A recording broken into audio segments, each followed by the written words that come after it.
የኢራን ሳይንቲስቶች፣ የጦር አዛዦች በቴህራንና በአካባቢዋ ተደምስሰዋል።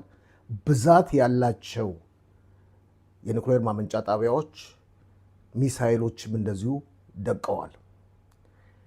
ጠቅላይ ሚኒስትር ቢንያሚን ኔታንያሁ፣ የመከላከያ ሚኒስትር እስራኤል ካትዝ፣ የጦር ኃይሎች ኤታማዦር ሹም ኢያል ዛሚር መግለጫ ሰጥተዋል።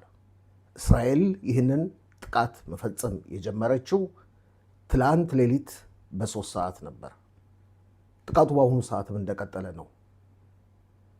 የዘመቻውም ስም አንበሳ ተነሳ ተብሏል። ጠቅላይ ሚኒስትር ቢንያሚን ኔታንያሁ ዘመቻው ከመጀመሩ በፊት ልዩ የሚኒስትሮች ኮሚቴ ካቢኔ ስብሰባ ካደረጉ በኋላ ዘመቻውን አጽድቀዋል።